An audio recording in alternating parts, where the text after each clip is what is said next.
चित्रपटांमध्ये दाखवायचंय की ते पुंगी वाजवतायत आणि साप नाचतोय. सपेरे बीन बजा मैं नाचूंगी. खूप मजा आली, गारुड्याने पुंगी वाजवली आणि तो तर नाचतोय. त्याला ऐकूच येत नाहीये तो कसा नाचेल. तर मग तो नाचतो कसा? उगाच नाही भारताचं नाव पडलं होतं. Snake charmers land. दूध पाजल्याने साप मरतो. तुम्हाला हे दाखवून देण्यासाठी की साप दूध पितो. असे बरेच जण आहेत साप बाळगणारे. आधी गारुडी असायचे, आजकाल गुरुजी असतात ते सापांचे तज्ज्ञ. हे लोक काय करतात की सापाला कित्येक दिवस तहानलेला ठेवतात. जसे सगळे प्राणी आहेत तसाच सापही असतो.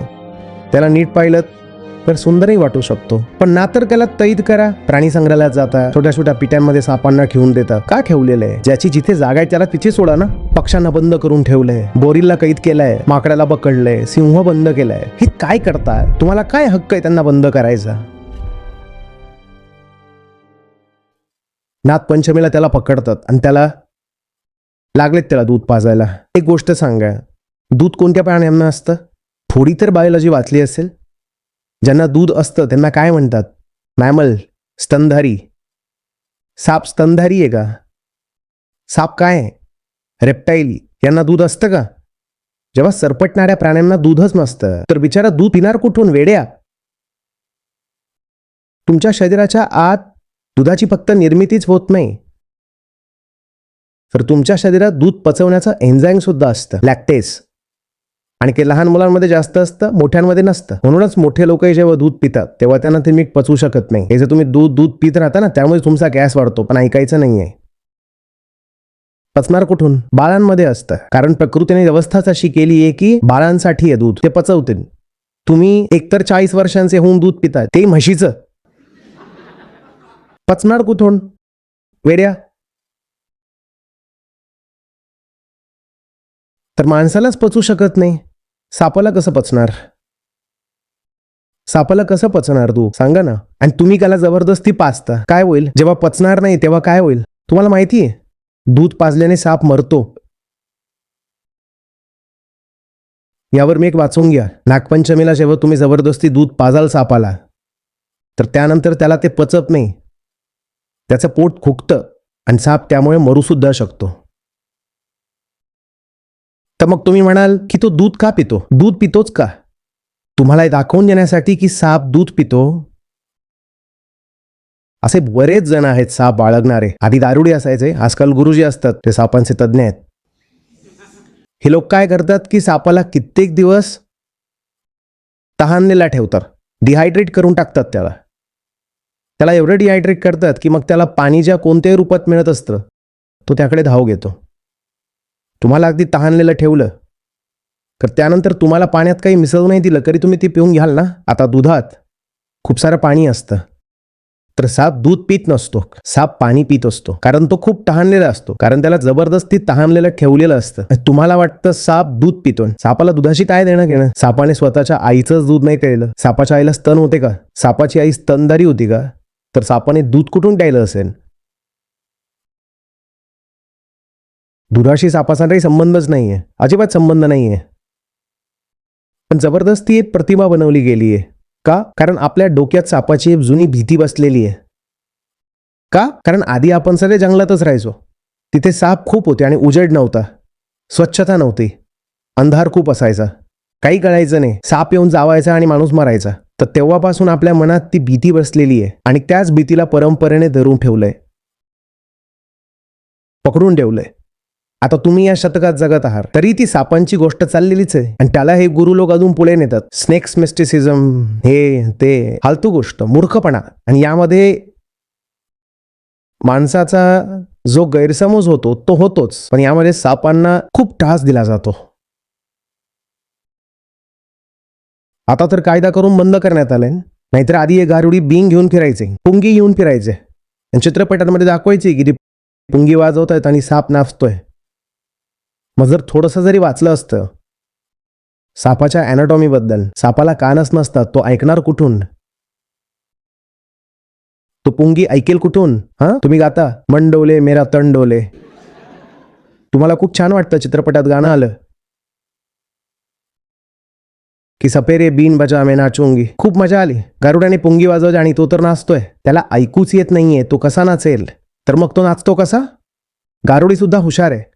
त्याला माहिती आहे की साप जमिनीवर सरपटतो, तर त्याला प्रकृतीने शक्ती दिली आहे व्हायब्रेशन्स पकडण्याची. जमिनीवरचे व्हायब्रेशन्स पकडतो तो. तर गारुडी पुंगी तर वाजवत असतो, आणि जिथे तुम्हाला दिसत नाहीये तिथे तो सोबतच आपली थाप देत असतो. आणि थाप जर देत नसेल तर तो जमिनीवर आपले पाय टॅप करत असतो, आपटत असतो. त्यातून व्हायब्रेशन्स निघतात तर साप त्यावर प्रतिक्रिया देतो. पण आपण पाहतो की पुंगी जिकडे तिकडे जाते, सापही तिकडे तिकडे जातो, कारण तो पुंगीला घाबरलेला आहे. जेव्हा तुम्ही घाबरलेला असता, तर ज्या गोष्टीला घाबरला आहात ती जिकडे असेल तुम्ही तिचा पाठलाग कराल ना, तर साप पुंगीचा असा पाठलाग करतोय. त्याला वाटतंय की ही जी पुंगी आहे की आपल्याला हल्ला तर करणार नाही, तर पुंगीचा असा पाठलाग करतोय. तुम्हाला वाटतंय तो नाचतोय, तो नाचत नाहीये. तो घाबरून पुंगीकडे पाहतोय की ही पुंगी काय गोष्ट आहे. अशी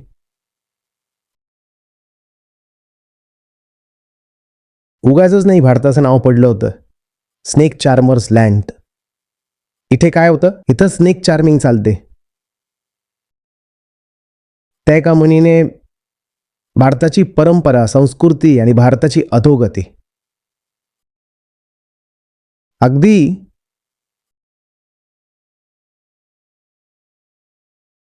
स्पष्टपणे मांडली होती. स्नेक चार्मर्स, माहीत काही नाहीये, विश्वास खूप मोठे मोठे आहेत, अंधश्रद्धा.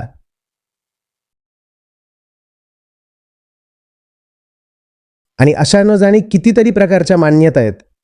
लोकांना वाटतं जुन्या एवढ्या कथांमध्ये सापांचा उल्लेख येतो, काहीतरी मोठी गोष्ट असेल. काही मोठी गोष्ट नाहीये, बस एवढीशी गोष्ट आहे. समजलंच गोष्ट. आधी साप चावायचा आणि लोक मारायचे, या कारणाने त्यांची भीती बसलेली आहे. बाकी काही मोठी गोष्ट नाहीये. जे लहान सहान प्राणी असतं म्हणूनच ते आपल्या जुन्या कथांमध्ये काही जागाच मिळवू शकत नाही. आणि आपल्या कथांमध्ये प्राणी कोणते असतात? वाघ असतो, चित्ता असतो, पाहिलंय ना, सिंह असतो, साप असतो. लहान सहान काही प्राणी असतील त्यांना काही विशेष स्थान मिळतच नाही. महिनेचं असतं का काही? महिनेला कोण विचारणार? महिनेचं काय? जगात एवढ्या प्रजाती आहेत किड्या मुंग्यांच्या, प्राण्यांच्या, त्यांचा जुन्या कथांमध्ये तुम्हाला काही उल्लेखच मिळणार नाही. का? कारण माणसाला त्यांच्याशी काही देणं घेणंच राहिलेलं नाही. ना त्यांच्यापासून आपल्याला काही धोका होता, ना ते आपल्या फार कामाचे होते, तर आपला त्यांच्याशी काही संबंध नव्हता. म्हणून आपण मग त्यांना आपल्या कथांमध्ये सुद्धा स्थान दिलं नाही. पण सापासारखे जे प्राणी आपल्याशी संबंधित होऊ शकले, त्यांना आपण भरपूर जागा दिली. त्याचप्रमाणे जे दुसरे प्राणी आहेत ज्यांच्यापासून आपल्याला फायदा व्हायचा, आपण त्यांनाही जागा दिली. जसं की गाय. आता गोवंशापासून खूप फायदा होत राहिला, तर गायीला आपण आपल्या धार्मिक दंतकथांमध्ये मोठं स्थान देऊन टाकलं. गोष्ट फक्त हीच होती की तिच्याशी आपला संबंध होता, तिच्यापासून आपल्याला फायदा व्हायचा. सापाला आपण घोषित करून टाकलं की हा दैवी आहे. काही दुसऱ्या संस्कृती आहेत दुसऱ्या देशांच्या, ज्यांनी सापाला सैतान सुद्धा घोषित करून ठेवलंय. बायबलमध्ये साप येतो ॲडम आणि ईवला भडकवण्यासाठी. सापच का येतो? दुसरा तरी पाठवून द्यायचं भाऊ. कारण ती गोष्ट जेव्हा सांगितली गेली होती तोच काळ होता जेव्हा सापाची खूप भीती होती. आणि साप अशी गोष्ट आहे जी जगातील प्रत्येक खंडावर तो आढळतो. तो जबरदस्त खेळाडू आहे, खूप जुना आहे, माणसापेक्षा जुना आहे साप. प्रत्येक ठिकाणी आढळतो. जसे सगळे प्राणी आहेत तसाच सापही असतो. त्याला नीट पाहिलं तर सुंदरही वाटू शकतो. नातर त्याला कैद करा, प्राणी संग्रहालयात जाता, छोट्या छोट्या पेट्यांमध्ये सापांना ठेवून देता. का ठेवलेलं आहे? त्याची जिथे जागा आहे त्याला तिथे सोडा ना.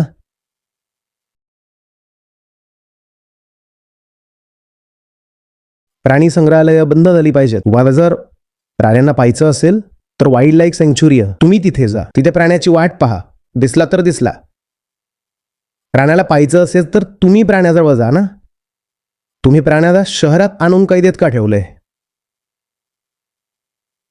जसं आपण थोडेसे जागे होऊ, काही भान येईल, हे सुद्धा होईल. हे जितके झू आहेत हे सगळे बंद होतील. कारण ही क्रूरतेचे भयानक अड्डे आहेत.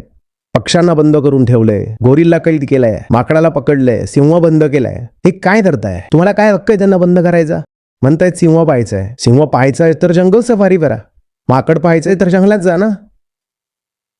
आणि त्याची व्यवस्था असायला हवी की हो आहे, अभयारण्य आहेत, त्यांच्यामध्ये गाडी जाते, तुम्ही जात आणि वाट पहा. दिसला तर ठीक आहे, नाही दिसला तर पुन्हा प्रयत्न करा. पण तुम्ही प्राण्यासोबत जबरदस्ती तर नाही करू शकत ना. की तू इथे पिंजऱ्यात माझ्यासमोर राहा, मी तुला पाहीन. ही काय गोष्ट आहे?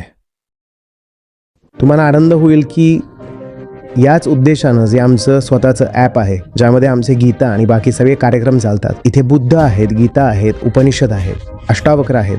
हे मला मिळालं, माझं आयुष्य बदललं. हे तुम्हाला मिळतील, तुमचंही आयुष्य बदलेल.